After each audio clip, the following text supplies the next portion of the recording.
Se pensate che essere gay o transgender nel passato era come avere un biglietto di sola andata per il rogo, beh, non sempre. Certo, omosessualità e transessualità sono state criminalizzate e perseguitate in diversi periodi storici, ma il potere e il privilegio, come sempre, cambiano le regole del gioco. E chi è più privilegiato di un re o di una regina? Perché sì, i reali LGBTQ sono sempre esistiti, ma la storia ha tentato di nascondere, cancellare, rettificare le loro vite sentimentali. Tra passioni proibite, favoritismi sospetti e matrimoni di copertura, oggi vi racconto le storie di quei sovrani che hanno amato senza seguire le regole del loro tempo.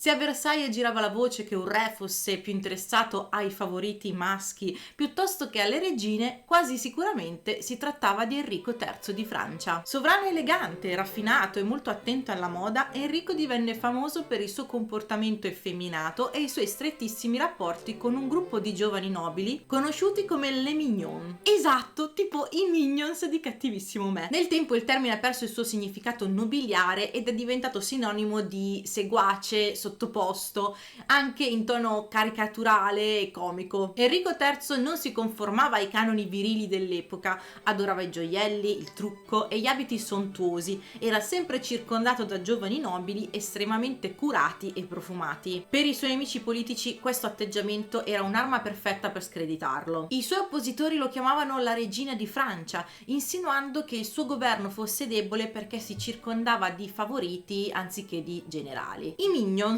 il gruppo di nobili fedelissimi di Enrico, erano più di semplici cortigiani, erano giovani, belli e sempre vestiti all'ultima moda, ma la loro presenza generava tensioni a corte. Un evento fece scandalo in tutta la Francia. I Minions furono coinvolti in un duello sanguinoso con i loro rivali, i seguaci del duca di Guisa, nobili più tradizionalisti e virili, fedeli alla casa di Lorena e alla Lega Cattolica, movimento che si opponeva al potere di Enrico III. I seguaci del duca provocavano costantemente i Minions, insultandoli e insinuando che fossero più adatti ai salotti che ai campi di battaglia. Nel maggio 1578 un nobile della fazione di Guisa, Jacques de Caylus, offese pubblicamente un Minion di Enrico III. Ne seguì una lite furibonda che sfociò in una sfida all'ultimo sangue tra 6 uomini, 3 Minions contro 3 nobili della fazione Guisa. Il risultato fu una carneficina. Alla fine Enrico III fu assassinato da un fanatico cattolico, Jacques Clément. Il re morì senza eredi, ponendo la fine sulla dinastia Valois. Ironia della sorte, il suo assassino lo colpì proprio mentre era circondato dai suoi Minions, quasi un simbolo del fatto che la sua corte e il suo stile di vita fossero la sua rovina.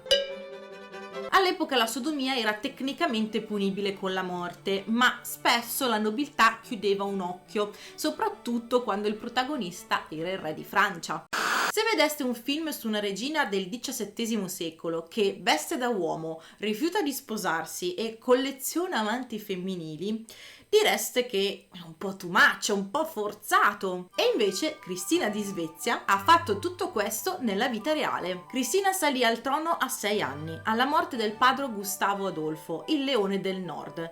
Crebbe immersa negli studi, adorava la filosofia e le lettere e, cosa che mandò in tilt i suoi consiglieri, non aveva alcuna intenzione di sposarsi. Le sue relazioni con le dame di corte erano più che chiacchierate, in particolare con Ebba Spare, definita nelle lettere di Cristina come la mia adorata amica. Le due erano inseparabili e Cristina la presentava come la mia bedfellow, termine usato all'epoca per indicare una relazione intima. Quando alla fine Cristina fu costretta a combinare un matrimonio per Ebba con un nobile, le scrisse parole struggenti, un mix tra poesia romantica e disperazione. E poi, colpo di scena, Cristina abdica. Dopo anni di pressioni per trovare marito, nel 1654 Cristina prende la decisione più clamorosa: lascia il trono e parte per l'Europa. Il motivo ufficiale era il desiderio di convertirsi al cattolicesimo. Il motivo ufficioso?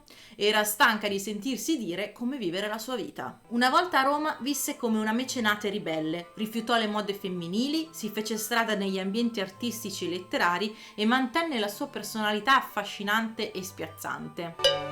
l'omosessualità femminile era da sempre meno perseguitata rispetto a quella maschile. Diciamo che la società patriarcale non la prendeva abbastanza sul serio. L'importante era essere discrete per non dare scandalo, cosa che invece Cristina non fece perché sovvertiva tutte le regole di genere. Riuscì però a vivere come voleva, grazie al suo status e a un intelletto fuori dal comune.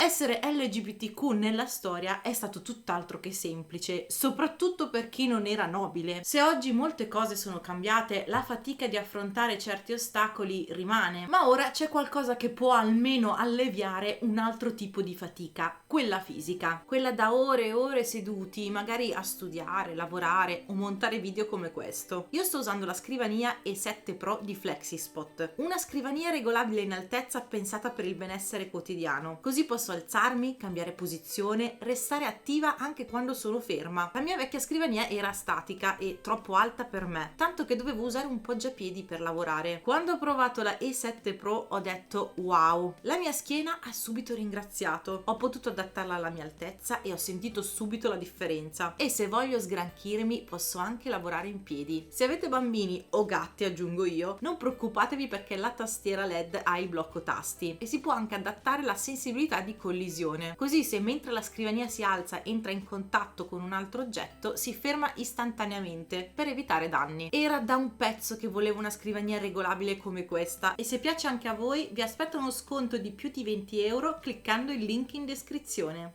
Se c'era un membro della famiglia reale francese che non si faceva problemi a essere se stesso, quello sicuramente era Filippo I, duca d'Orléans. Secondogenito di Luigi XIII, crebbe in un ambiente dove la madre lo chiamava affettuosamente la mia piccola ragazza, incoraggiandolo a vestirsi con abiti femminili.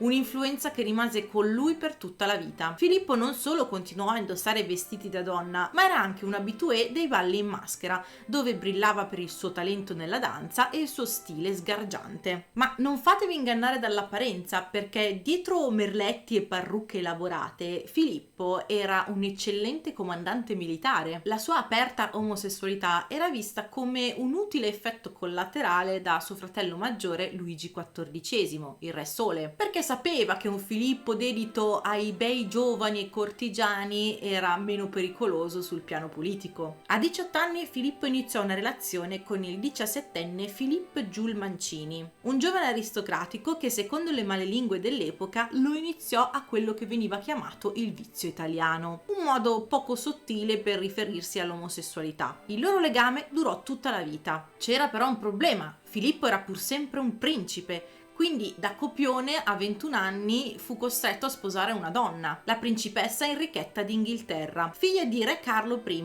quello che letteralmente perse la testa durante la guerra civile inglese. Enrichetta e la sua famiglia si rifugiarono in Francia e il matrimonio con Filippo fu combinato per rafforzare i rapporti tra i due paesi. Peccato che Filippo non avesse alcun interesse per la moglie, la trattava con sufficienza e le disse chiaramente che non poteva amarla senza avere il permesso del suo amante principale Filippo di Lorena. I tre finirono per vivere a corte una convivenza forzata piuttosto scomoda. Enrichetta ebbe comunque 3 figli, anche se le voci di palazzo sussurravano che Luigi XIV fosse il padre di almeno uno di loro. La situazione degenerò ulteriormente quando i due coniugi si innamorarono dello stesso uomo, Armand de Gramont, noto donnaiolo e irresistibile seduttore della corte francese. Armand, da perfetto Casanova, non si fece problemi a giocare su più tavoli, scatenando una serie di gelosie incrociate degne di una soap opera. Alla fine Luigi XIV si stancò del dramma, esiliò Armand e, su richiesta di Enrichetta, allontanò anche Filippo di Lorena. Ma il potere dell'amore o della testardaggine vinse e nel giro di pochi mesi Filippo di Lorena tornò a corte e riprese il suo posto accanto al duca. Enrichetta morì improvvisamente a 26 anni e subito si sparse la voce che fosse stata avvelenata proprio da Filippo di Lorena. Tuttavia l'autopsia rivelò che si trattava di gastroenterite, anche se il dubbio rimase. A questo punto Filippo era di nuovo sul mercato matrimoniale, ma la sua fama non rendeva facile trovare una nuova moglie. Diverse principesse rifiutarono l'offerta, probabilmente anche spaventate dal destino di Enrichetta. Alla fine accettò la principessa Elisabetta Carlotta del Palatinato, sposato, la quale non era una bellezza mozzafiato e aveva un fisico robusto, il che portò Filippo a lamentarsi con gli amici: come farò a dormire con lei? Lei addirittura confidò a un'amica che il marito doveva appendere un rosario alle parti intime per riuscire a compiere il dovere coniugale. Una volta messi al mondo 3 figli, Elisabetta si ritirò dalla camera coniugale, lasciando il marito ai suoi piaceri. Anzi, dimostrò anche un certo spirito quando disse ad un amante del marito: ti lascio mangiare i piselli, a me non piacciono. Nonostante tutto, il matrimonio con Elisabetta funzionò meglio del primo. Lei non si fece problemi per le sue relazioni e per i vestiti e i gioielli che le rubava per sé e i suoi amanti. Filippo, d'altro canto, la ricambiò garantendole una vita agiata e stabile. Nel frattempo, il duca d'Orléans investì la sua immensa eredità con intelligenza, garantendo la prosperità dei suoi discendenti. Ironia della sorte, la sua dinastia prosperò, diventando una delle più influenti della Francia, tanto che Filippo venne soprannominato il nonno d'Europa, perché quasi tutti i reali cattolici europei potevano vantare una discendenza da lui. Nel XVII secolo l'omosessualità era ufficialmente condannata dalla Chiesa e dalle leggi, ma alla corte francese vigeva un tacito fai come vuoi purché non disturbi la politica, e Filippo incarnò perfettamente questa mentalità. Nessuno si scandalizzava davvero purché non mettesse in discussione l'ordine della monarchia.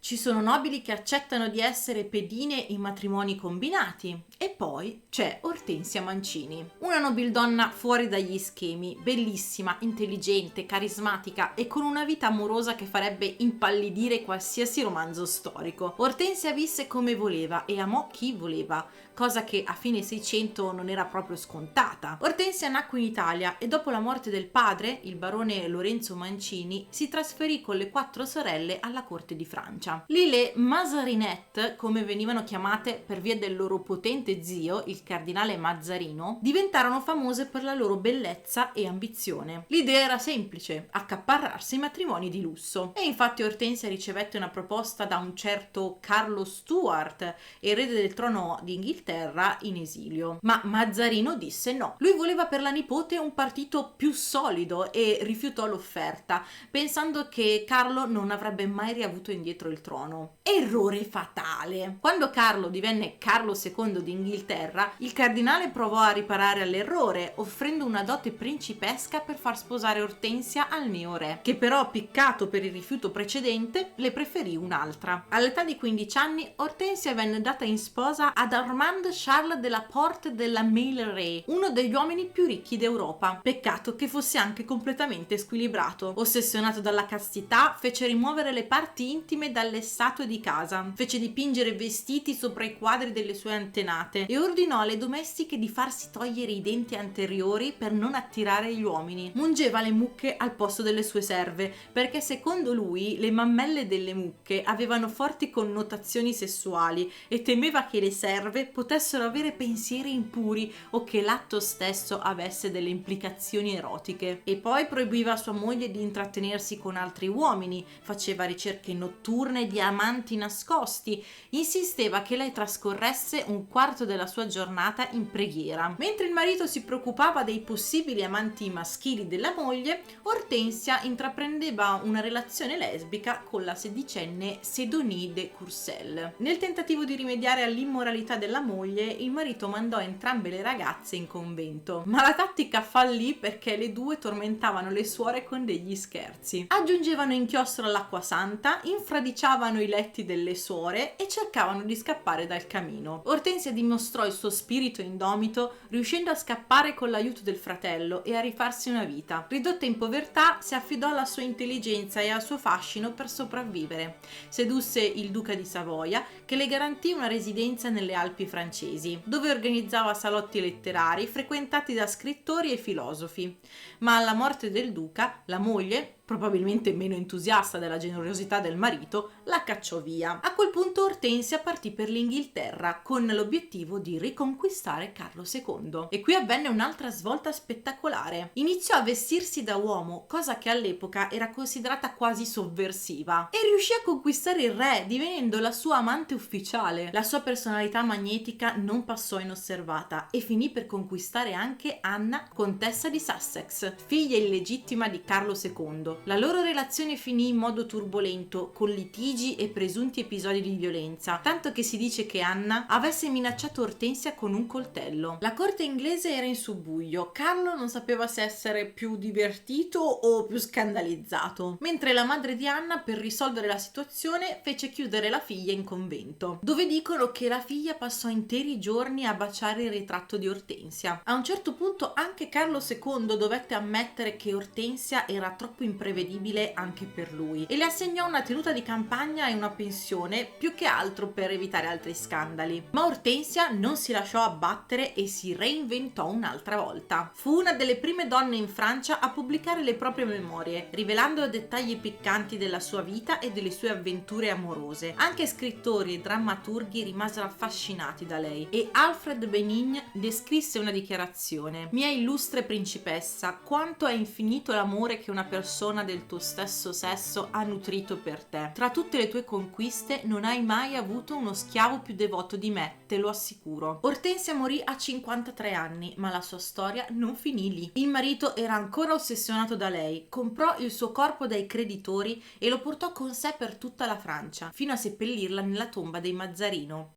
Stratega militare, amante della filosofia e della musica, Federico II di Prussia, detto il Grande, passò l'infanzia tra maltrattamenti e traumi causati da suo padre, Federico Guglielmo I di Prussia, un uomo violento e dispotico, ossessionato dalla disciplina militare e incapace di accettare che suo figlio amasse l'arte più della guerra. Federico odiava l'esercito, preferiva suonare il flauto e leggere di filosofia, cosa che disgustava il padre, che lo picchiava regolarmente e lo chiamava effeminato. Cercò di farlo diventare un soldato perfetto, mentre Federico però sognava un'altra vita. A 18 anni Federico decise di fuggire dalla Prussia con il suo amico Hans Hermann von Katt, ufficiale con cui aveva un legame molto stretto. Il loro piano fu scoperto e il re condannò entrambi a morte per tradimento, ma grazie all'intervento della corte e della famiglia la sentenza di Federico fu commutata in prigionia. E qui arriva la parte più crudele. Federico fu costretto ad assistere alla decapitazione di von Katt per insegnargli la disciplina. Quando il giovane ufficiale fu condotto al patibolo, Federico svenne dal dolore prima che la spada calasse. Dopo l'esecuzione, il padre gli proibì di suonare musica e leggere libri non militari. Fu rinchiuso per mesi senza avere nessun contatto con l'esterno. Questo episodio lo segnò per tutta la vita. Non parlò mai più della fuga e quando divenne re non menzionò mai von Katt nei suoi scritti. Per cercare di aggiustare il figlio, Federico Guglielmo lo costrinse a sposare la principessa Elisabetta Cristina di Brunswick. Federico non voleva sposarsi e odiava Elisabetta Cristina. Dopo le nozze si trasferì subito lontano dalla moglie e la bandì in un palazzo a Potsdam. Non consumò mai il matrimonio, né mostrò il minimo interesse per le donne. Quando Elisabetta Cristina morì, Federico non partecipò nemmeno al funerale. Rifiutò ogni relazione con le donne e la sua corte era piena di uomini a lui molto vicini, nonostante i quali però si sentiva profondamente solo e in cerca di affetto. Nonostante il padre lo considerasse troppo effeminato per essere un re guerriero, Federico non evitava le battaglie. Fece della Prussia una delle più grandi potenze militari d'Europa. Morì nel 1786 e le sue ultime volontà riflettevano il suo isolamento emotivo. Chiese di essere sepolto accanto ai suoi cani e non a sua moglie che disprezzava. Suo nipote e successore, Federico Guglielmo II, invece ordinò che il suo corpo venisse posto in una tomba presso quella del padre.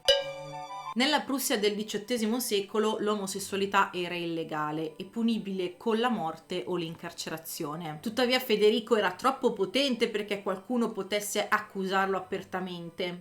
Se c'è una storia che sembra uscita da un romanzo romantico e tragico, è quella di Isabella di Parma. Bella, intelligente, malinconica e tormentata, Isabella fu costretta in un matrimonio con un uomo che la adorava, ma il suo cuore apparteneva a un'altra donna. Isabella era figlia di Filippo di Spagna e di Luisa Elisabetta di Francia, primogenita di Luigi XV. Cresciuta tra il lusso e l'etichetta, sviluppò un carattere indipendente e insofferente ai rigidi protocolli di corte. corte, ma come accadeva a tutte le principesse dell'epoca, la sua felicità contava poco. A 18 anni venne data in sposa all'arciduca Giuseppe d'Austria, il futuro imperatore Giuseppe II, fratello di Maria Antonietta. Giuseppe si innamorò perdutamente di Isabella, ma l'intensità dei suoi sentimenti non era ricambiata. Più lui la riempiva di attenzioni, più lei si allontanava, rifugiandosi in un amore che nessuno avrebbe potuto prevedere. L'amore per la sorella di Giuseppe, l'arciduchessa Maria Cristina. Isabella e Maria Cristina, soprannominate Mimi per la loro intimità, divennero inseparabili. Venivano paragonate ai leggendari amanti Orfeo e Euridice. Condividevano la passione per la musica e l'arte e si scrissero circa 200 lettere, un vero e proprio epistolario d'amore. Alcune lettere di Isabella sono di una bellezza struggente, quasi un grido d'aiuto in un mondo che non le permetteva di vivere come desiderava. In una di esse scrive: "Ti amo e ti venero più di quanto una religione permetta. Ah, se Dio mi lasciasse volare da te senza paura di essere punita per il mio amore." Maria Cristina, che era un'artista talentuosa, realizzò persino un ritratto da regalare a Isabella, simbolo del loro legame profondo. Ma Isabella non poteva sottrarsi ai doveri coniugali, doveva dare alla luce un erede. Peccato che avesse il terrore della gravidanza. All'epoca poi il parto era una roulette russa, con altissime probabilità di complicazioni fatali. Isabella era ossessionata dall'idea di morire di parto, tanto che nelle sue lettere parlava della maternità come di una condanna a morte. Tuttavia aveva il dovere di dare alla luce un erede, quindi dopo un anno di matrimonio rimase incinta. Dopo una gravidanza difficile e un parto complicato, diede alla luce una figlia, Maria Teresa, ma l'esperienza la segnò profondamente, facendola precipitare in una depressione sempre più nera. Il matrimonio con Giuseppe, già fragile, si deteriorò ulteriormente. Lui non riusciva a capire il tormento della moglie, mentre lei faceva di tutto per evitarlo. Isabella temeva terribilmente di dover affrontare un'altra gravidanza. Tuttavia ebbe altre 2 gravidanze che terminarono con 2 aborti spontanei, e questo aumentò il dolore di Isabella. Nel 1763, a soli 22 anni, mentre era incinta di 6 mesi del loro quarto figlio, Isabella contrasse il vaiolo, malattia che aveva già decimato le famiglie reali europee. Il suo peggior incubo si avverò. Il virus la portò in travaglio prematuramente. Diede alla luce una bambina nata morta. Una settimana dopo morì anche Isabella.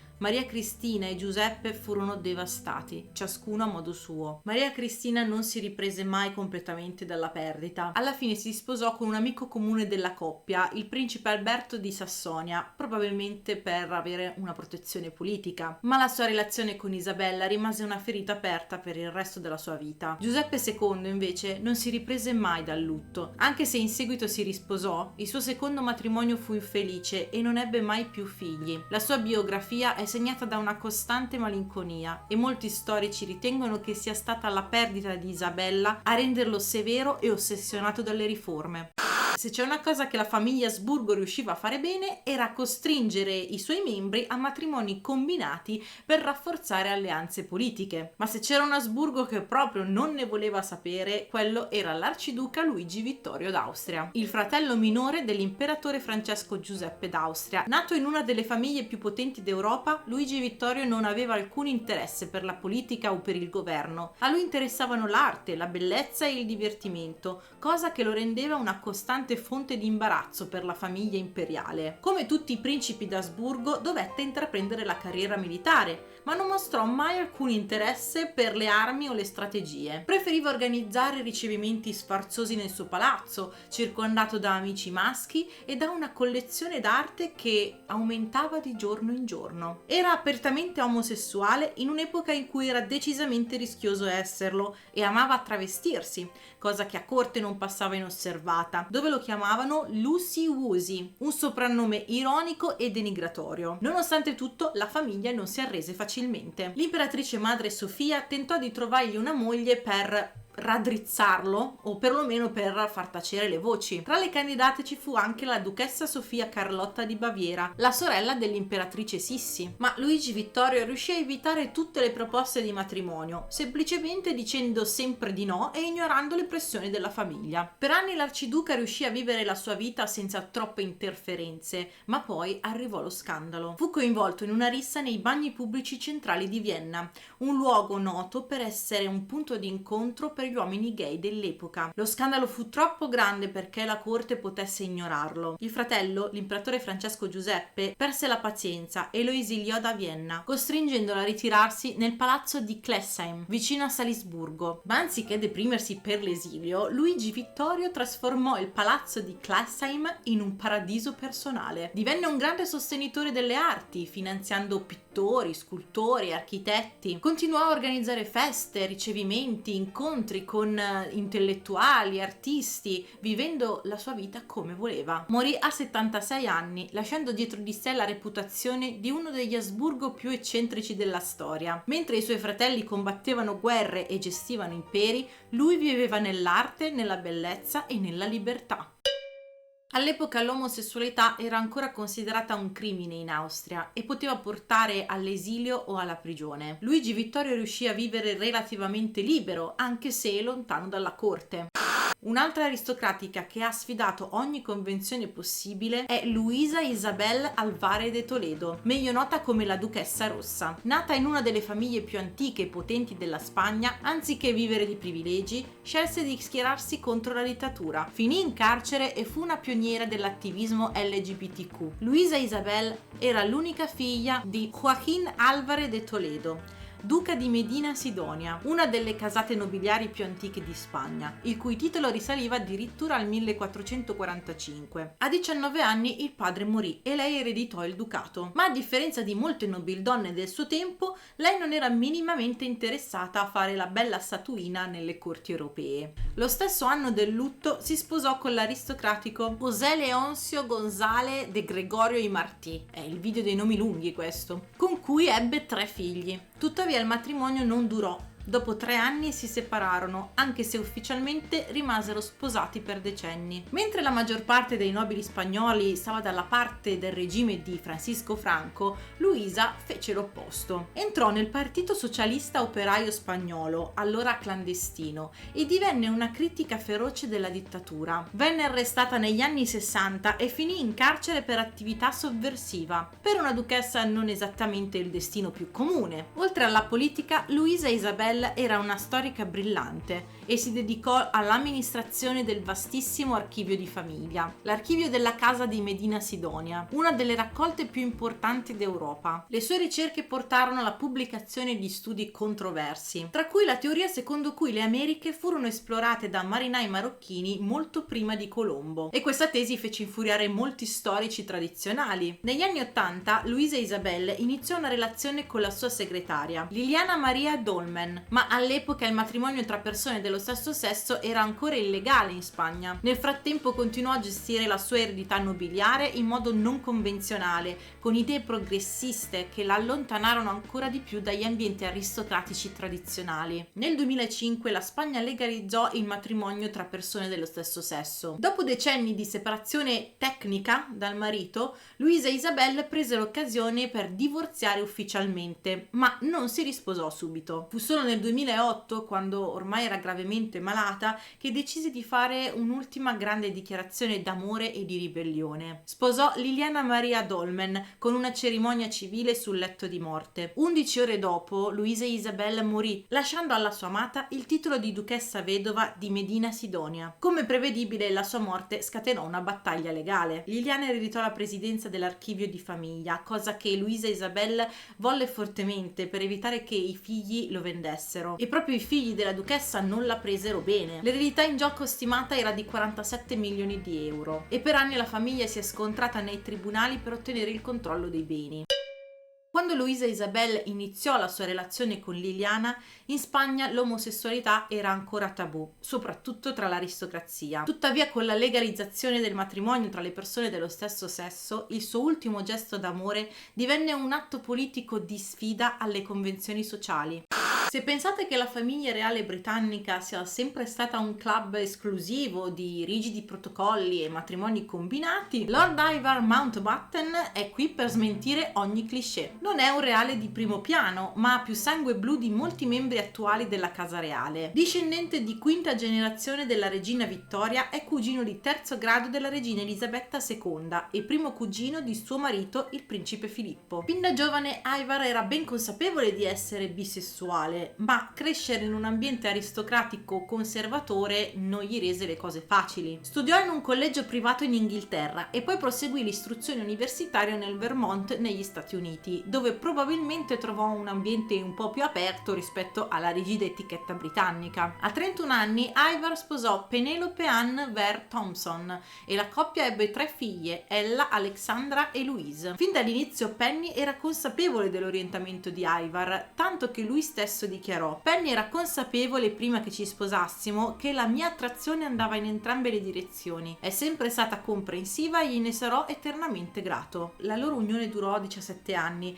e alla fine decisero di separarsi, ma mantennero buoni rapporti. Penny rimase sempre una presenza fondamentale nella vita di Ivar, anche nel 2016, quando Ivar fece coming out pubblicamente, rivelando di essere in una relazione con James Coyle, un assistente di volo che aveva conosciuto durante una vacanza sulla neve. Si sposarono a Bridewell Park con una cerimonia che fece la storia della famiglia reale britannica. Ivar fu accompagnato all'altare dalla sua ex moglie Penny, che lo affidò simbolicamente a James, in un gesto di sostegno e affetto che commosse tutti i presenti. Dimenticate le classiche nozze reali con torte a più piani e rituali antiquati. Per il loro matrimonio Ivar e James decisero di fare le cose a modo loro. Champagne Paul Roger, il preferito di Winston Churchill, e al posto della classica torta nuziale una torre di formaggi. Ivar è stato il primo membro della famiglia reale britannica a dichiararsi apertamente omosessuale e a contrarre un matrimonio tra persone dello stesso sesso. Anche se non è un reale di primo piano, la sua storia ha rappresentato un enorme cambiamento culturale per la monarchia britannica, un'istituzione tradizionalmente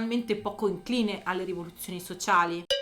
Sebbene nel Regno Unito del XXI secolo l'omosessualità non sia più un tabù, la famiglia reale ha sempre mantenuto un atteggiamento discreto sulle questioni LGBTQ. Il coming out di Ivar e il suo matrimonio hanno segnato un punto di svolta, dimostrando che anche la monarchia può adattarsi lentamente ai tempi moderni. Essere un principe indiano gay non è un'impresa facile, lo sa bene Manvendra Singh Gohil. Nato in una famiglia reale che aveva perso i propri privilegi con l'indipendenza dell'India, Manvendra si è trovato tra due mondi in collisione: le aspettative della tradizione e il suo bisogno di vivere autenticamente. Manvendra è l'erede del Maharaja di Rajapipla, un titolo che un tempo significava potere e ricchezza, ma nel 1971 il governo indiano abolì i privilegi e le rendite delle famiglie reali, lasciando i nobili senza un ruolo ufficiale. La sua famiglia trasformò il palazzo Rajapipla in un resort turistico e set cinematografico, cercando di mantenere il prestigio nonostante la perdita dello status imperiale. Come ogni principe che si rispetti, anche Manvendra fu sottoposto a un matrimonio combinato. Nel 1991 sposò la principessa Chandrika Kumari, nella speranza che un'unione eterosessuale potesse mettere a tacere i suoi dubbi interiori. Disse: pensavo che tutto sarebbe andato bene, che con una moglie avrei avuto figli e sarei diventato normale. Non sapevo, e nessuno mi aveva mai detto, che essere gay è qualcosa di normale, che non sarebbe cambiato e che non è una malattia. Il matrimonio non fu mai consumato. Dopo un anno Chandrika chiese il divorzio e Manvendra rifiutò qualsiasi altra proposta matrimoniale. Negli anni successivi il peso del segreto divenne insostenibile. Nel 2002 Manvendra ebbe un crollo nervoso e finì in terapia. Fu il suo stesso psichiatra a rivelare ai suoi genitori che il figlio era gay. La famiglia, invece di sostenerlo, gli impose il silenzio. Doveva fingere di essere eterosessuale e continuare a rappresentare la dinastia. Ma Manvendra non obbedì e nel 2006 rilasciò un'intervista in cui dichiarò pubblicamente la sua omosessualità. Per anni ho nascosto la mia sessualità ai miei genitori, alla mia famiglia e alla gente. Non mi è mai piaciuto vivere nell'ombra e volevo affrontare la realtà. Quando sono uscito allo scoperto e ho dato un'intervista, la mia vita è cambiata. La reazione fu una bomba sociale. A Rajapipla alcuni cittadini bruciarono le sue effigi. La sua famiglia lo disconobbe pubblicamente e i conservatori lo accusarono di disonorare l'eredità reale. Ma mentre alcuni lo attaccavano, molti altri lo sostenevano, vedendo in lui un simbolo di libertà e coraggio. Nel 2007 Manvendra apparve nel celebre programma di Oprah Winfrey raccontando la sua storia a milioni di spettatori. Sapevo che non mi avrebbero mai accettato per quello che sono realmente, ma non potevo più vivere credere nella menzogna. Volevo dichiararmi perché mi ero dedicato all'attivismo e sentivo che non fosse più giusto vivere nell'ombra. Dopo il coming out, Manvendra trasformò il suo status reale in uno strumento di attivismo. Fondò in India un'organizzazione di supporto alle persone LGBTQ e alla lotta contro l'AIDS e all'HIV. È anche editore di Fun, la prima rivista indiana dedicata interamente alla comunità gay. Nel 2018 prese una decisione storica, aprì 15 acri di terra del suo palazzo per ospitare persone LGBTQ vulnerabili. Il progetto offriva una casa sicura per chi era stato cacciato dalle proprie famiglie, garantendo sostegno, istruzione e possibilità di reinserimento nella società.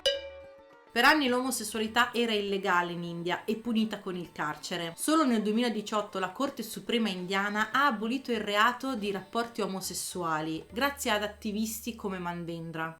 Come abbiamo visto, la storia ci insegna che la transessualità e l'omosessualità sono sempre esistite e che il potere ha permesso a chi era nato in condizioni privilegiate di vivere con maggiore libertà. Tuttavia anche i re e le regine dovevano fare i conti con la politica e le regole della società del loro tempo. Questi non sono gli unici reali LGBTQ della storia, ma sono quelli che io trovo più interessanti e quindi ho selezionato loro. Ma se ne conoscete qualcuno di particolare, scrivetelo nei commenti, ditemi il nome e perché vi interessa, così magari si può fare un altro video. Sono sempre aperta a spunti per nuovi video. Questi poi sono tra i reali che hanno vissuto la loro sessualità alla luce del sole, più o meno, ma ce ne sono tanti che invece sono avvolti ancora da misteri, sospetti, come Maria Antonietta, Giulio Cesare, Alessandro Magno, Caterina la Grande. Ho trovato tanti pettegolezzi più o meno fondati, quindi potremmo anche cercare di scoprire se fossero solo calunnie per scopi politici oppure quanto ci fosse di vero. Fatemi sapere quindi se vi interessa un video su di loro. Ricordate di mettere mi piace e di iscrivervi al canale. Alla prossima, ciao!